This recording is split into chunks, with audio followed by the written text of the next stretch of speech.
buli lwofuna perspective, buli lwofuna ekifaananyi ekituufu, yes, obaako engeri gy'ogendanga otereezaamu. kabisa. Nze ninako omukadde gwe mmanyi ekigambo ekyo kye njogedde yakyogera.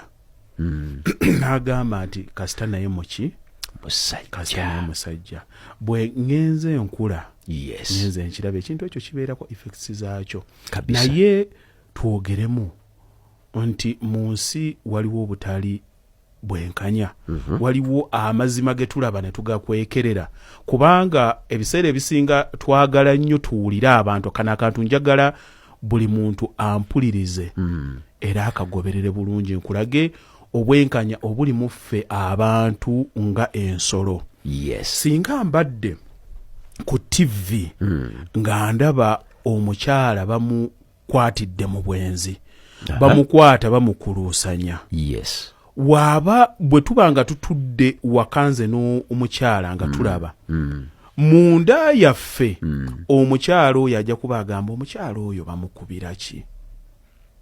Nkubuulira how human beings are kati tudde mu mazima amatuufu. Wadde ayinza naye lwaki naye yate yazze n'agenda mu nnyumba y'omusajja wakiri kali abanga agamba wakiri yalifunye wala wakola ki?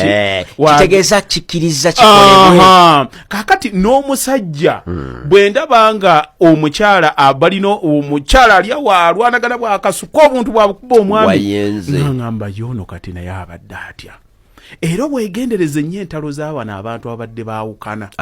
Bw'abanga badde baawo waliwo omu owa kyaki olutalo olwo lwayinda ebbanga ddene nnyo, abantu ne babiteekamu feelings ne buli omu n'afuna ne side.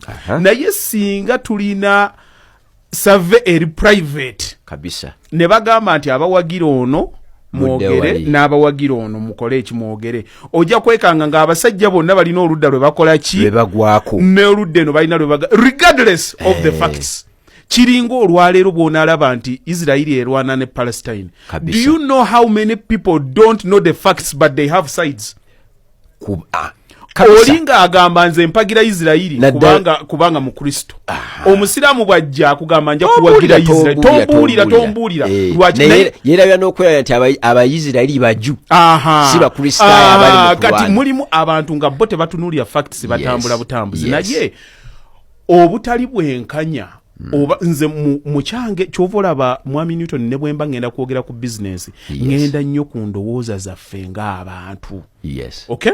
Kakati bw'obanga olina omukyala awaka, omukyala n'omwami, omukyala oyo ayinza okuva awaka n'agenda ewa brother we, n'acucumya omukyala aliyo kabisa. Akakazi kano nno kaali tekasaana na muganda waffe mulungi nnyo, laba akantu ke yagwako. Oli alinaga akasitooli mukyala, okitegeera n'otuukawo tekamanyi na kufumba mmere katuwa noodles. Ye kano kaaba katya wano tetulya isenga yawasa Saala gwe oloba mujjukize yali mu senior 6 senga gwe yakola ki gwe yagenda naye. Kati abantu bwe bato bwe bafaanana bwadda eka kyakoze eri mu makage tayagala muntu mulala ajja akole ki taking over nga bwe yateking over eri. Kati kye yakoze eri bwadda mu makage takisuubira era takyagalawo. Kwegamba bannyina babbaawe wano bo tebalina kikola ki kukikolerawo.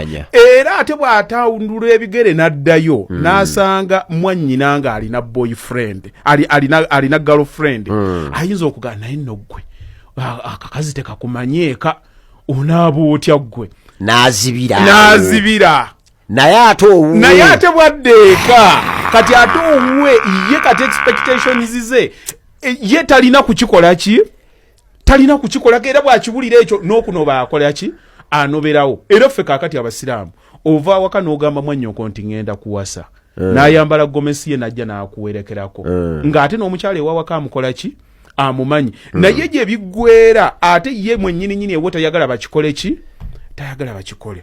Kaakati omanya mwannyoko nti nalina aba girlfriend boyfriend n'okigumira n'otakyogerako. Naye ate owuwe tomusuubira kikola ki kukitambulirako. Kakati waliwo double standard etulimu ffe ng'abantu bwe tuba tukola ki kakati gwe era kati nchakuza nsonyiwa kano nkavuze kakati era nawe wenyine kati abadde ayogera abaana bo bwe bakula abavubuka ne batandika okuvubuka 17-16 otandika okuwuliza Jona yazze wano ne Sara Jona yazze wano yabadde ne Halima naja naye n'omwana ono naye anaabamu bw'aba mulenzi tokitwala nnyo nga nsonga era bw'oba weeyogezaako kimu naye nogahane omwana ono akuze naye asenga nanyamba n'atereera kati ate bw'aba muwala ate awo oba mukambwe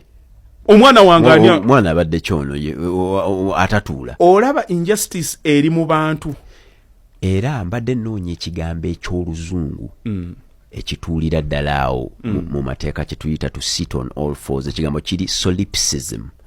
Solipsism kwe kubeera self-centered ne tubeerera ddala selfish nti tulina engeri gye twerowoozaako ng'abantu ng'akaffe ke twagala tuyiseewo kaffe ke bwe kiba kikolera ng'ogamba bwe kiba tekikolera olwo ng'osituka kyova olaba kituuka ekiseera ne kikwaffectinga ng'omuntu era obadde onnyinyonnyola bulungi kyensinza okuyiga mu byonnyonnyodde Haji onnyinyonnyodde exhibition ya double standards nti nze lumu mba ntuddeko mu mmotoka ne mukwano gwange ne wabaawo artist gwe bakwata n'omukazi omulala nze kennyini ne ŋŋamba nti naye oyo omusajja mwenzi ono gwe ntudde naye mu mmotoka naŋŋamba si mwenzi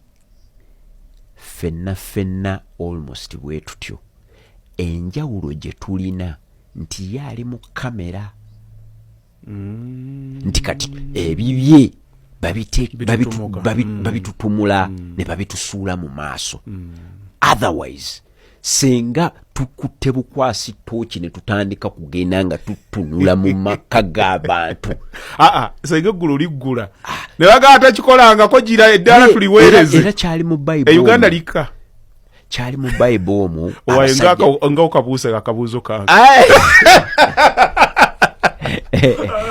kyali mu Bible omwo omukyala bamukutte bwenzi buli Yesu akwata jinja naga ne bannaye atakikolangako yaba asooka oddikuba buli omu n'atandika okukola ki okutambula ng'avaawo batukoze nti human beings bwe tuba tucriticizinga tetusobola criticizinga na kusonga lugalo tucriticizinga n'ambazzi kyova olaba omuntu yenna avaayo criticizinga message gy'owanga Haji oba nze siwulirangako muntu asooka kwebaza wali okiwuliddeko olinajjo okuyisa eggaali mu message yo webale byonna by'obadde okola kino naye leero teri kati ebyo bye tulina okujja nga tusomesa abantu nti okubeera critic nakinku asobola okwogereesa emboozi y'omuntu gy'ayogedde olina sooka kwebaza nti yataddewo opportunity naawe oyolese okumanya kwo